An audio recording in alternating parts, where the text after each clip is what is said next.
David Reed was basically in a coma with his eyes open while Professor Helleth droned on about interstellar quarantine protocols. The four-armed teacher paced back and forth, gesturing at a glowing star chart. All around David, students from a dozen different planets were taking notes, their various eyes and limbs completely locked on the lecture. It had been 3 months since he'd landed here, the first and only human in the exchange program. And the sheer weirdness of it all still blew his mind. To his left sat LRA, a bug-like alien whose giant shimmering eyes seemed to sparkle with endless curiosity. Behind him, a massive dude named Bront made his specially made chair groan under his weight. And right across from him, Sila's gills fluttered behind a special mask that kept her from drying out. "Next week," Professor Helleth announced, tapping the hologram with a long, skinny finger, "you will all take the hands-on final exam for your xenobiology certification." A wave of nervous energy washed over the classroom. For the first time all day, David actually sat up straight. A practical test? Now that sounded way better than another lecture. "This is a standardized exam given at every galactic academy," the professor continued. "You will be placed in simulated environments to test your survival skills and biological knowledge." They thought he was just some fragile creature from a backwater death world. They had no idea what they were about to witness. "Stick around, because this is where the fun begins." LRA leaned in and whispered, "Have you ever done a test like this?" David just shrugged. "Back on Earth, I was an EMT. We ran emergency drills constantly. No big deal." Suddenly, a bunch of students turned to stare at him, shooting each other these weird looks, having some kind of silent conversation he wasn't in on. Professor Helleth's mandibles clicked together in what David now knew was her version of a smile. "The exam is perfectly safe. We have run these simulations for over 300 years without a single problem. The scenarios are designed to be a small challenge, not a real threat." "What kind of challenges?" Bront's deep voice rumbled from behind him. "Things like temperature shifts, changes in the air, managing resources, and tracking your body's stress levels," the professor listed off. "Nothing that any species capable of space travel shouldn't be able to handle." For the first time since he got here, David was genuinely excited.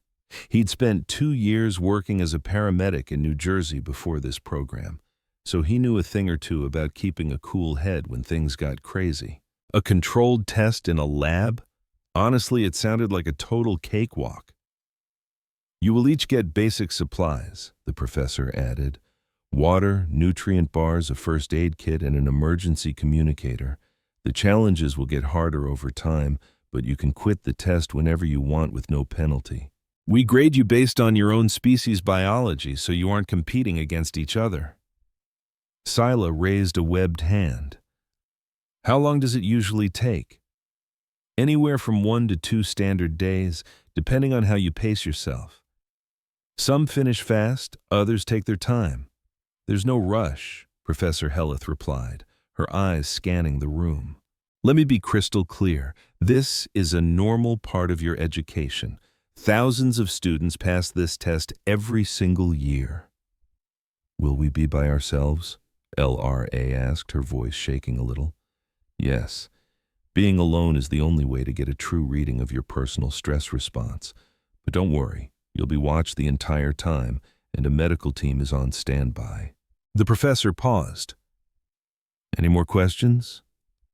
David raised his hand. "Do we need to bring anything?"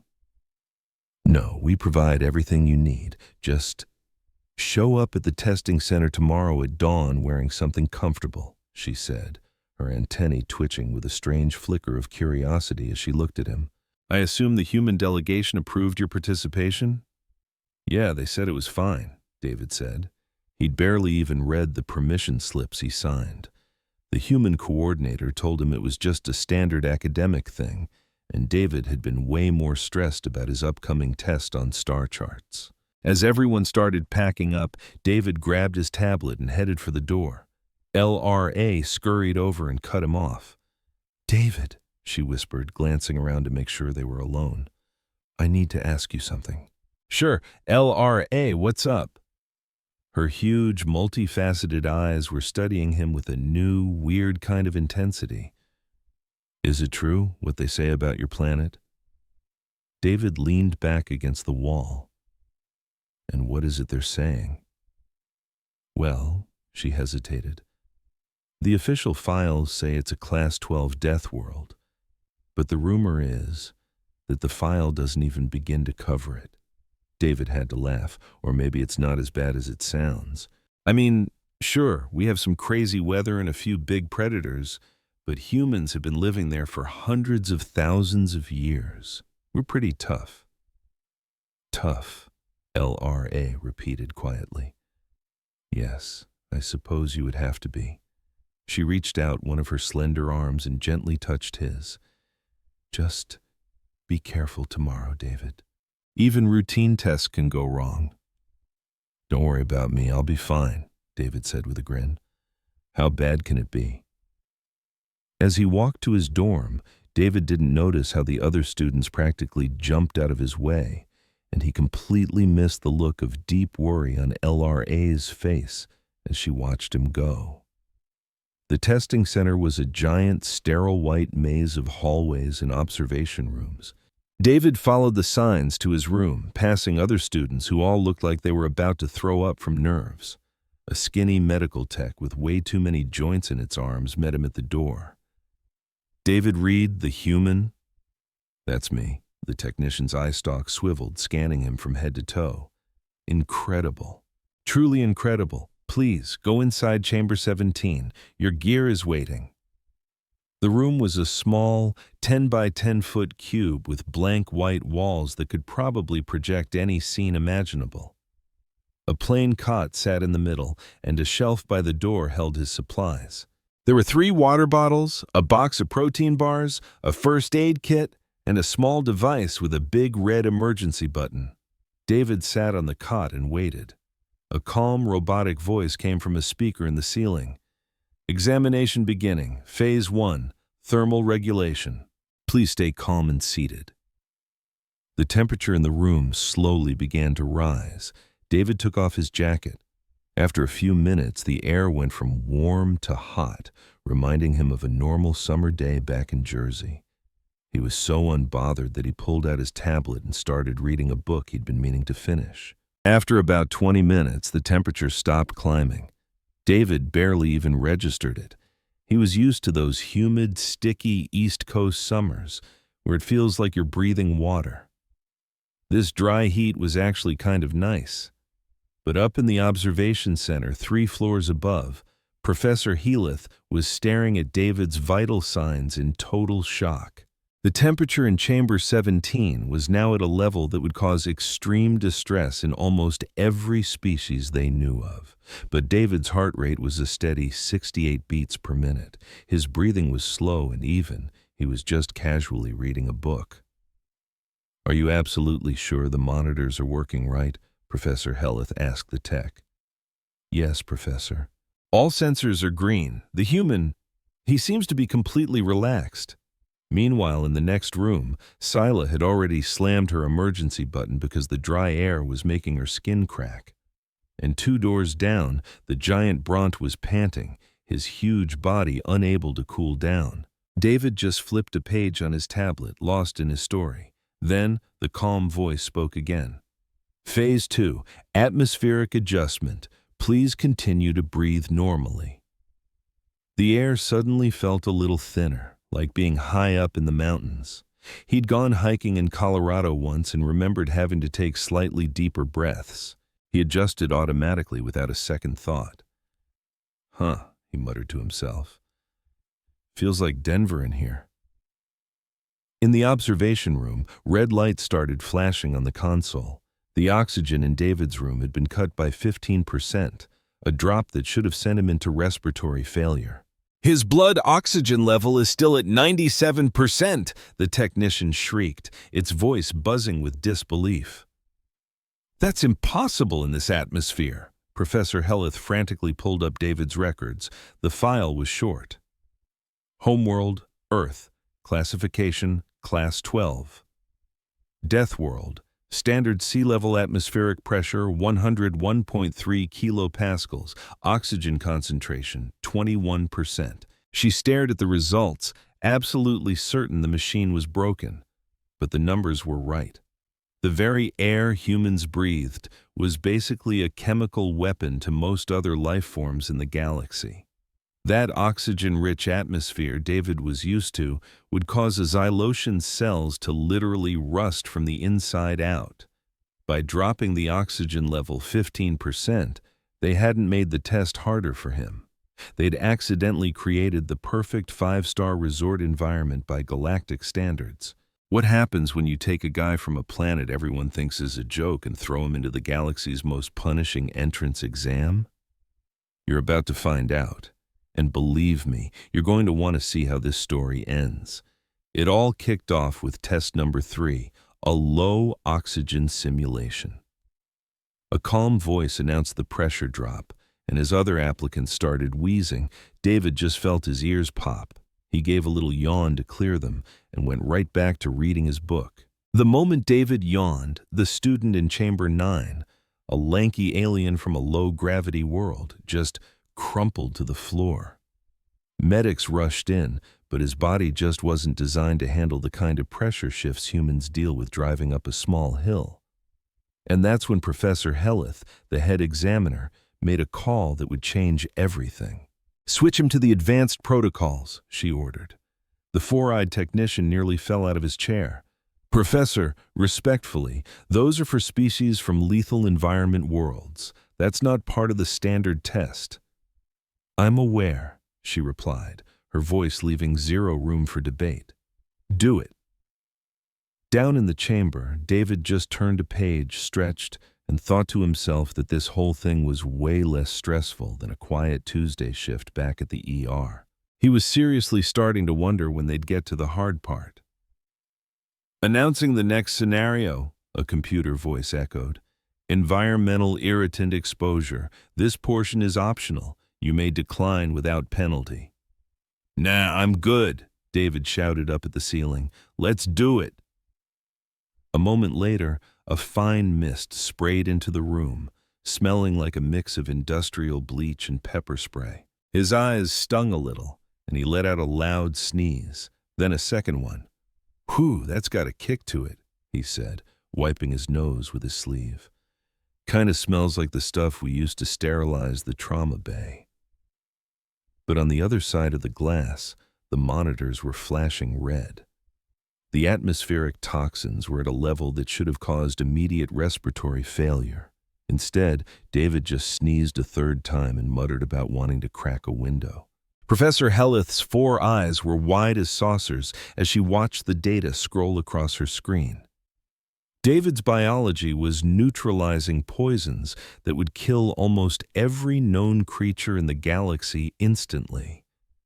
Yeah, he had the sniffles, but his lung capacity was 100% normal.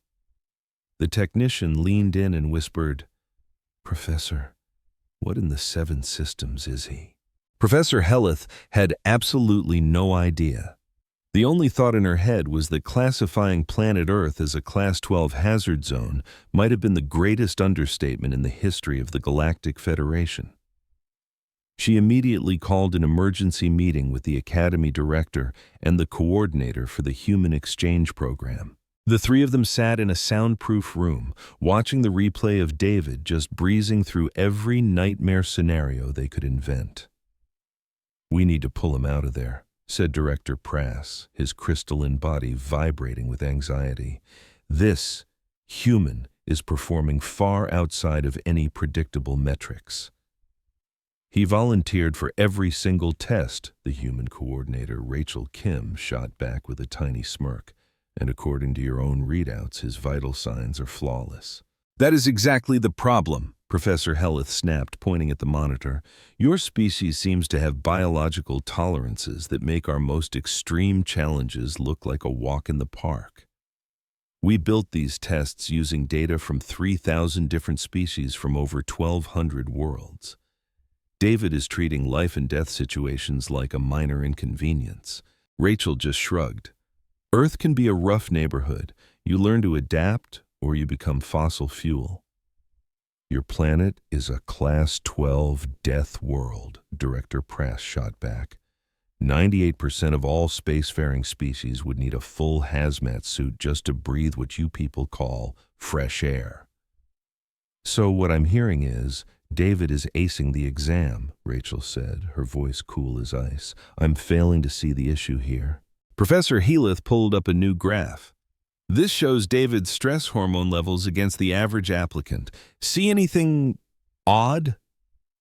Rachel glanced at it. David's line was so flat it looked like a printing error, while every other line on the chart shot straight up. He's calm, she said. Isn't that a desirable trait? He shouldn't be calm. He should be in a state of catastrophic physiological shock. The professor pointed to another set of numbers, the toxin screening. At this concentration, his nervous system should be shutting down completely. Instead, David sneezed. Humans sneeze when something tickles our nose, Rachel explained like she was talking to a toddler. It's a protective biological reflex. Protective, Director Prass repeated, the word sounding alien in his mouth. Yes, I'm starting to think your definition of protective and ours are two very, very different things. Despite their deep concerns, they agreed to let the exam continue under extremely close supervision. They told David the next part would be much tougher and gave him one last out. He just chuckled. Honestly, this is all pretty cool, he said to the camera in the ceiling. Best physical I've ever had. The next test was a simulated battlefield injury. They gave him a scarily realistic prosthetic arm with a nasty-looking gash in it and a standard first aid kit. The goal was to see how a student would react to severe trauma and if they could keep their cool. Most applicants turned pale just looking at the fake arm. In fact, a huge chunk of the students flat out refused to even try this part of the exam. But David, the former emergency medical technician, walked up to it like it was just another day at the office. Okay, let's see what we have here. Rule number 1, stop the bleed, he mumbled to himself, not realizing they were recording every word. Direct pressure, elevate, no arterial spray, that's good. Next, clean it out, get any dirt out of the wound. Oh cool, this kit has antiseptic wipes. Now, we wrap it. Tight, but not so tight you cut off circulation. He finished the whole thing in less than 4 minutes. The galactic average for the few who didn't pass out was 18 minutes. He's narrating the procedure, Professor Heath whispered, her voice full of awe. He's teaching proper medical technique while supposedly being under extreme duress. "Me saw," she said in utter disbelief. David worked in an ER on Earth, Rachel explained softly. This is literally what he did for a living. Your people train their civilians for this? The director asked, stunned. We train a lot of people for a lot of things. You never know when you might need to save a life. That one sentence hung in the air like the gravity of a dying star. A species that dealt with so much physical damage that they taught advanced first aid like it was basic math. A world so dangerous that patching up a horrifying wound was just considered common sense. They moved on. The next test was food deprivation. After just 18 hours, most other students were showing major signs of mental and physical breakdown. By the 40-hour mark, several applicants had to be pulled out for medical reasons. David, however, just said that he sometimes gets so slammed at work he forgets to eat lunch. And then he asked if they had any more books. His body was running on energy reserves developed by a species that used to hunt by literally running its prey to death. What is the longest a human can survive without food? Director Prass asked Rachel, his voice barely a whisper. Depends. But with water, a healthy adult can go for a couple of weeks. We're pretty efficient. A couple of weeks? Professor Heath choked out, looking horrified. Most known species begin to suffer catastrophic organ failure after 5 to 7 days. Yeah, humans are hard to kill, Rachel said with a little bit of pride. It's kind of our superpower. At that very moment, in her room across campus, another student named Laura had hacked into the live observation feed. She stared as David's unbelievable stats scrolled across her screen, making her own top-tier scores from last year look like a complete joke. The numbers didn't make any sense. Imagine being so tough that a place officially labeled an extreme hazard is your version of a vacation spot. That was David. He was chilling out in environments their safety charts called categorically unsurvivable, and his vital signs were as calm as a summer lake. When the alien administrator, Aura, pulled up the official galactic file on planet Earth, she couldn't believe her eyes. It was a Class 12 death world. The file read like a horror story. Vicious predators, insane weather, constant earthquakes, crushing gravity, blistering solar radiation, and more deadly germs than a top-tier bioweapons lab. And these creatures, these humans, had the nerve to call this nightmare home. They didn't just survive there, they had picnics. They built massive cities on a planet that was fundamentally trying to shake them off. They had evolved to see a living hell as just Tuesday. Lara thought about David's easy smile, how he was always the first to offer help to other students. This being, forged in a place that would kill her in minutes, was genuinely one of the kindest people she'd ever met. Lara shut down the files and just sat in the dark, trying to wrap her mind around what it meant to have humanity join the galactic community. Meanwhile, back in the observation room, the senior professors had gathered for the final and most controversial test. Professor Healyth had pushed for the pain tolerance exam, even though the director had fiercely argued against it. The data is just too important to pass up, she'd insisted. It's a standard part of our advanced protocol. We send controlled electrical shocks that increase in power. Most species tap out at level 3. Level 5 is considered extreme distress. Level 7 is known to cause severe psychological trauma, she continued, her voice firm. In the entire history of this academy, not a single applicant has ever gone past level 8. Down in the testing chamber, David sat patiently, electrodes stuck to his arm. An automated voice explained he could just say the word "stop" at any time to end the test. The final trial was about to begin. "Ready when you are," David shouted up with a cheerful grin. Level 1 started. It felt like a tiny zap of static electricity.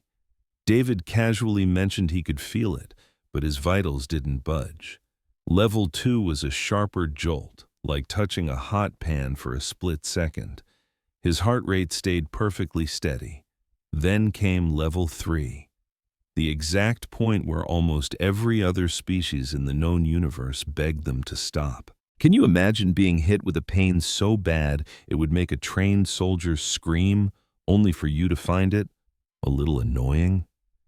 For David, it was just another part of the physical. He frowned slightly. "Okay, that's a bit uncomfortable," he said, "but it's not awful. I'd give it a 4 out of 10. The alien staff just stared at each other in total disbelief. David's jaw tightened a bit, but the idea of quitting wasn't even on his radar. "Proceeding to level 5, the technician announced. This level of pain was designed to cause severe distress in virtually every known life form. David just took a long, slow breath. "Yep, definitely feeling that one," he said with a nod. "Feels like a really bad Charlie horse." Professor Healyth leaned in, her 4 eyes locked on the biometric screens. The pain signals were definitely lighting up his nervous system. His brain was getting the message, but his body's stress response was practically flatlining, and he was willingly asking for more. "Level 6, the technician said, nervously glancing at Professor Healyth. She gave a curt nod. A small hiss of pain escaped David's lips. "Okay, yep, that one's got some kick," he chuckled. "Reminds me of the time I snapped my finger playing basketball back in high school." Director Pratt looked like he was going to be sick. You suffered a compound fracture and you kept playing a game? From the observation deck, another human, Rachel, just smirked. You tape it up, man. It's just a finger. They were only on level 7. Now, this level was classified as literal torture by most galactic laws. Some planets even used it as a form of capital punishment. A layer of sweat appeared on David's forehead, and he gritted his teeth, but he didn't say stop. Hey, are you sure this machine is working right? He asked, his voice strained. I mean, don't get me wrong, it stings, but the way you all hyped it up, I was expecting a lot more. The entire room of alien scientists was completely silent. The human was asking if their torture device was powerful enough. The equipment is functioning within normal parameters, a technician finally choked out. Do you want to proceed to level 8? Might as well, David shrugged. Let's see what this thing's got. The indicator light flashed. David's hand squeezed into a white-knuckled fist. His breath hitched in his throat. And for the first time, they saw pure, unfiltered pain on his face. He held on for a full 10 seconds before letting out a sharp exhale. All right, yeah, that's a tough one. I think I'm good. You guys should have all the data you need from that, right? Professor Helleth didn't even realize she'd been holding her breath. David had just willingly endured an agony that would make a battle-hardened Krogan faint, and he didn't stop because he couldn't take it. He stopped because he thought they were done. The temperature trials came next.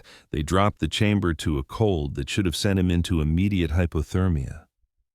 Instead, David's body just started to shiver, a strange automatic function where his muscles spasmed to generate their own heat. He said it was chilly, but he was perfectly fine. The heat tests went pretty much the same way. David simply started to sweat, tiny beads of water popping up on his skin to cool him off. The alien students watching the recording later were completely mystified. Their species had to change the environment around them to control their body temperature. Humans, apparently, just leaked. That is profoundly disturbing, Sila whispered to her friend Laura in the student lounge. They secrete fluids. They don't leak, Laura corrected, though she was equally freaked out. It's a biological thermoregulation process, and a ridiculously efficient one at that. The last part of the exam was all about physical endurance. They just had David do basic tasks until he couldn't anymore. Walking, climbing, lifting, simple stuff. After 1 hour, he had barely broken a sweat. After 2 hours, the staff was getting tired just watching him. 3 solid hours later, David was soaked, but he showed no signs of quitting. Hey, is this an open-ended test? He called out, his breathing even. Because I can keep this up all day if you need more readings. Professor Healeth stared at the monitors. His muscles were working hard, but he was nowhere near his physical limit.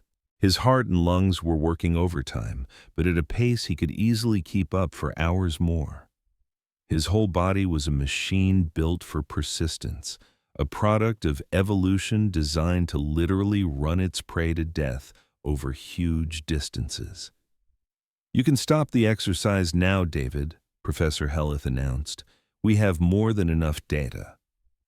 David stopped and immediately did a few cool-down stretches. Awesome, he said. That was a pretty decent workout. So do you guys have a gym or a weight room on the station? I'm trying to stick to my schedule.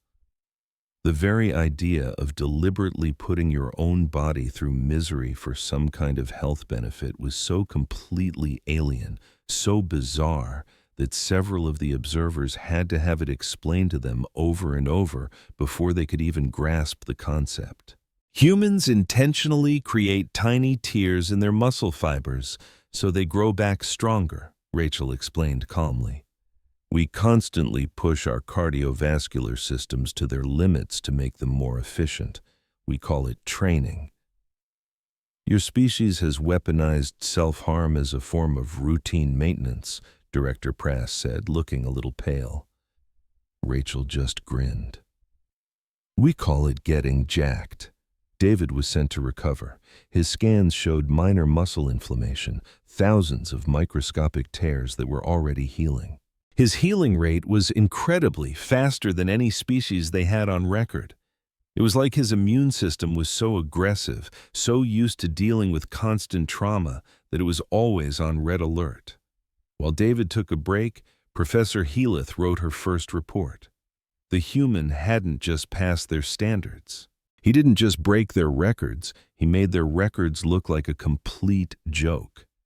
He treated their most brutal tests like they were a mild inconvenience, and he stayed polite and cheerful through the entire ordeal. Earth wasn't a Class 12 death world, it was a category all by itself, and humanity was its terrifying masterpiece. David was in the debriefing room, sipping water and filling out a survey. He rated most of the tests as moderately difficult and wrote that the pain simulator was interesting, but not much worse than a really tough leg day at the gym. Professor Healyth walked in to go over the results when, suddenly, the entire station was screaming with alarms and flashing red lights. A calm, robotic voice announced from the ceiling. Containment failure detected in the xenobiology laboratory. All personnel, please initiate lockdown procedures. Hazardous material teams report to Section 7. The door to their room hissed shut, its heavy magnetic lock slamming into place with a solid thud. Through the reinforced window, David could see students and professors running and screaming in pure panic. Professor Healyth's antenna shot straight up in pure panic. "How bad is this containment breach?" David asked, his emergency training kicking in instantly. "I don't know," she stuttered, her voice trembling. "The xenobiology lab holds creatures from incredibly hostile worlds. Some are weaponized diseases, others are apex predators." She scrambled over to the comms panel. "We should be safe in here. This room is completely airtight." Just then, a heavy grinding noise echoed from the walls, followed by a long hiss. The station's massive ventilation system clanked to a halt.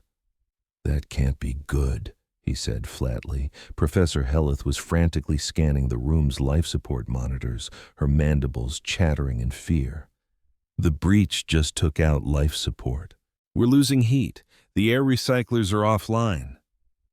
As she spoke, David felt the air change. The delicate atmospheric mix, designed for dozens of different species, was falling apart.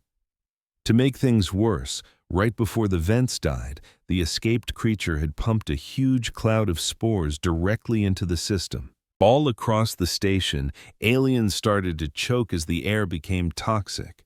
A giant creature named Bront crashed to the floor in the hallway, his huge body unable to handle the sudden cold. Silas started gasping for breath as all the moisture was wicked from the air. One by one, the station's inhabitants began collapsing in an environment that was suddenly poison to them. David quickly sized up the situation.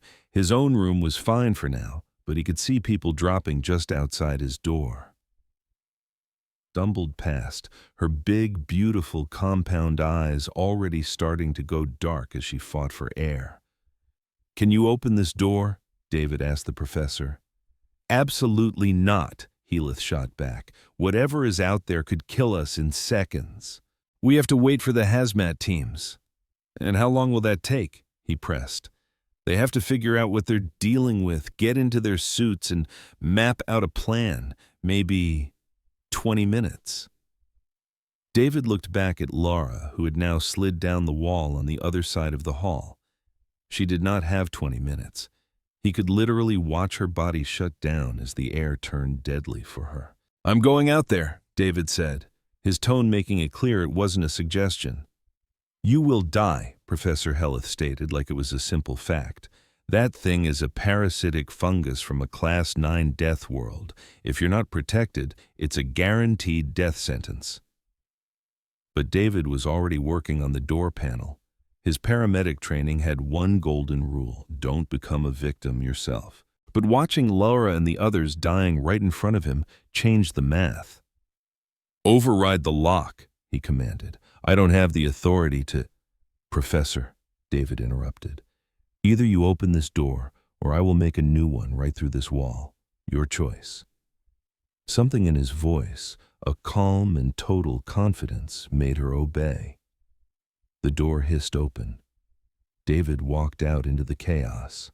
The air felt all wrong. It was thick and smelled like a damp, rotting forest. The temperature had dropped to a point that was probably fatal for most of the station's residents.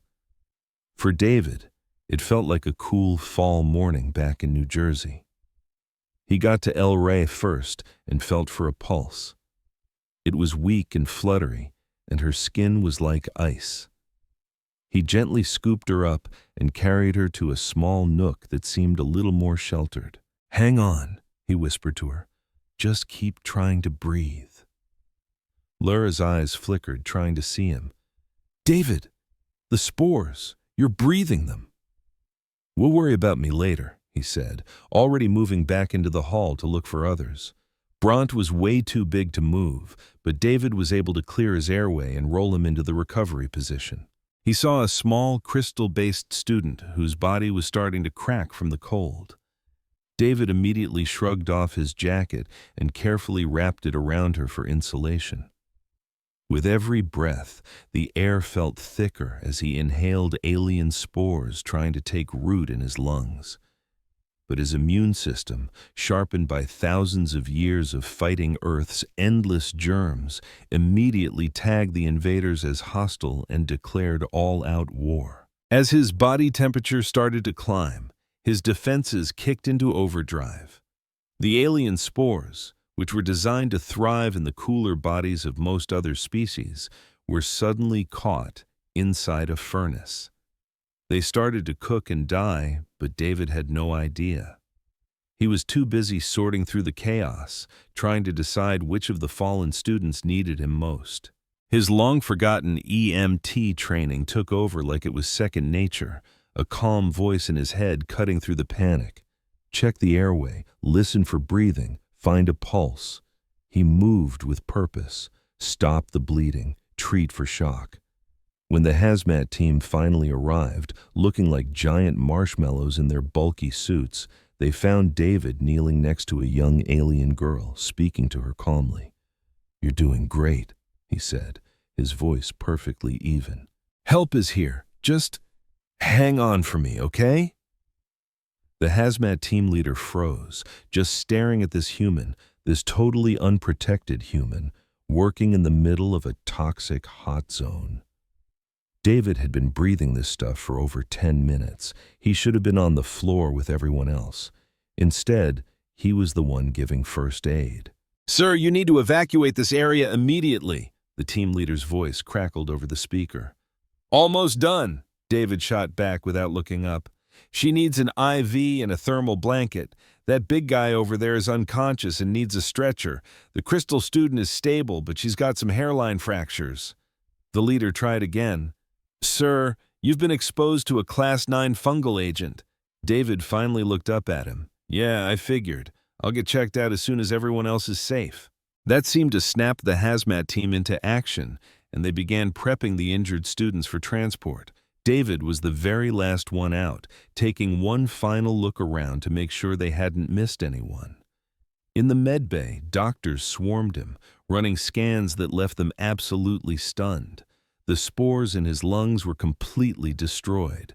Not just inactive, but totally wiped out. His immune system had fought and won a quiet, vicious war in just a few minutes, and it didn't take any prisoners. 3 days later, David stood before the Galactic Academy's board of directors. The room was huge, built to hold 50 different alien species at once, and he felt like a bug under a microscope. He wore his formal uniform and tried to stand still as the board members looked him over like he was some kind of puzzle that didn't make sense. Chancellor Dreth, a wise, ancient creature whose crystalline body split the light into beautiful rainbows, spoke first. "David Reed of Earth," his voice filled the chamber, "you took our standard entrance exam, and you are also at the center of a campus-wide emergency. The board has looked at the data from both events, and we have a few questions for you." "I'll do my best to answer them, sir," David said. Professor Heath then brought up a hologram showing a clip from David's physical exam. "During this part of the test, you stayed conscious in temperatures that knocked out every other applicant," the professor noted. "How did you do that?" David just shrugged. "Earth has some really hot deserts and jungles. I guess we're just used to it. We sweat to cool off. It works pretty good." "You leak liquid from your skin?" one of the board members asked, looking completely disgusted. "Yep," David said. "Evaporative cooling. It's a neat little trick." The hologram switched to the low oxygen test. "Here, you kept going in an atmosphere that should have made you pass out. What is the normal oxygen level for your species?" "It's about 21% at sea level," David answered. "But we have cities built on tall mountains where the air is really thin. Our bodies are just good at making adjustments." Several board members started scribbling notes at a furious pace. Chancellor Dreth spoke again. "During the pain tolerance test, you chose to continue all the way to level 8. Most species lose consciousness at level 7. Why did you do that?" "Well, the instructions said that part was optional," David explained. "I figured the more data you had, the better, so I just kept pushing the button until it started to get a little uncomfortable." He paused for a second, then asked, "Wait, was I not supposed to do that?" "No," Professor Heath said, her voice much softer now. "It was just very surprising." "How did your species get to be so resistant to pain?" another member asked. David had to think about that. "I guess it's just part of life for us. I've broken bones playing sports, gotten cut up at work, twisted my ankle just going for a walk. Stuff happens. You just learn to push through it." A quiet, stunned silence filled the room as the board members let that sink in. Finally, the Chancellor pulled up a file with a single word on it. "Earth. Your planet is officially listed as a Class 12 death world. However, after looking at all this new data, we've decided the classification is dangerously wrong." David's stomach dropped. This was it.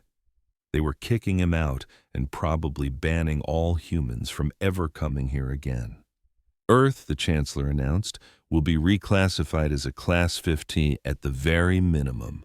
The prosecutor laid out the charges against humanity. Its gravity well is crushing. Its atmosphere is a poisonous cocktail. The weather is a maelstrom of chaos. Its native fauna are considered biological weapons on almost any other planet. Not to mention, the world is geologically unstable and constantly bathed in what should be fatal levels of solar radiation. Overwhelmed, David could only stare in silence. "I guess it's not so bad once you get used to it," he finally stammered. "You get used to it," one of the board members echoed, his voice filled with disbelief. "For a human, a Class 15 death world is simply home." "We've been living there for a good while," David explained. "A couple of 100,000 years, give or take. We kind of evolved for it." Chancellor Dreth leaned in. "During the biocontainment breach, you were exposed to a pathogen with a 100% mortality rate. And yet you never showed a single symptom. Our medical scans show your immune system simply annihilated it. How do you explain that?" "Honestly, I have no clue," David confessed. "My body just took care of it. I didn't even realize I was sick." "You possess an immune system capable of defeating a top-tier bioweapon all on its own." David nervously shuffled his feet. "So, that's not something everyone can do?"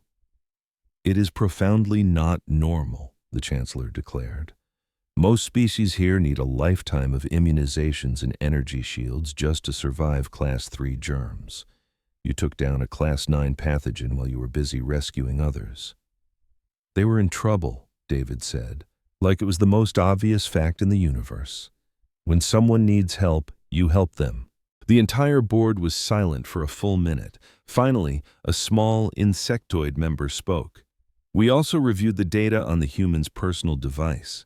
We found numerous images of a creature he refers to as a dog, which he keeps as a pet. "Oh yeah, that's just my dog, buddy. He's a golden retriever," David said, a smile lighting up his face. The member continued, "Our records show that these dogs are the descendants of your planet's ancient top predators, wolves. Vicious pack hunters that once took down prey 10 times their own size." "Yeah, sure," David shrugged. "But we domesticated them thousands of years ago. Now they're pretty much just giant friendly goofballs. We even call them man's best friend. You pacified your world's most lethal predators, and now you keep them inside your homes as a hobby." "They're good boys," David insisted, suddenly feeling the need to defend the honor of all canines. Another board member displayed an image from David's file. "And this activity you call rock climbing? It seems to be you scaling a vertical rock face with no apparent anti-gravity assistance." "Oh, that's just for fun. It's a great way to spend a weekend." "Fun," the member repeated, tasting the foreign word. "You intentionally risk plummeting to your doom for amusement." "Well, you're supposed to have ropes and safety gear," David added quickly. "Usually." The whole room looked like it was on the verge of a collective system crash. Chancellor Dreth cleared his throat, bringing up one last file. "This board was convened to determine if humanity poses too great a threat to be admitted into this academy." David's heart sank to the floor. "After a thorough review," the Chancellor's voice boomed, "we have determined that while you are undeniably the product of a terrifying world, you are not a danger. You are in fact the opposite. You are protectors. The brutal conditions of Earth did not create a species of heartless conquerors. It created a species of survivors who discovered that compassion and cooperation are the ultimate tools for survival." He locked eyes with David. "When crisis struck, your immediate instinct wasn't to save yourself, but to save everyone else. It seems humanity was forged in the crucible, not to become a weapon, but to become a shield." The relief that washed over David was immense. "For this reason, the Human Exchange Program will be expanded, effective immediately. We are formally requesting more human candidates for our emergency response teams, our hazardous environment details, and our deep space exploration missions. Your kind is simply too resilient and too valuable for the galactic community to ignore any longer." A short time later, Professor Healyth caught up to him in the corridor. "Your courage today has fundamentally changed our perception of your species. We once viewed humans as monsters from a nightmare world," the professor admitted. "We couldn't have been more wrong. You're guardians." David just smiled. "We're just folks, Professor. Our home made us tough, but it also taught us that the most important thing you can do is look after each other. That's the lesson that really matters." That night, he recorded a message home, trying his best to explain the wild week he'd just survived and how he'd accidentally become the galaxy's new poster boy for what it means to be human. Earth was definitely a hard place to grow up, but there was no denying it had created something truly extraordinary.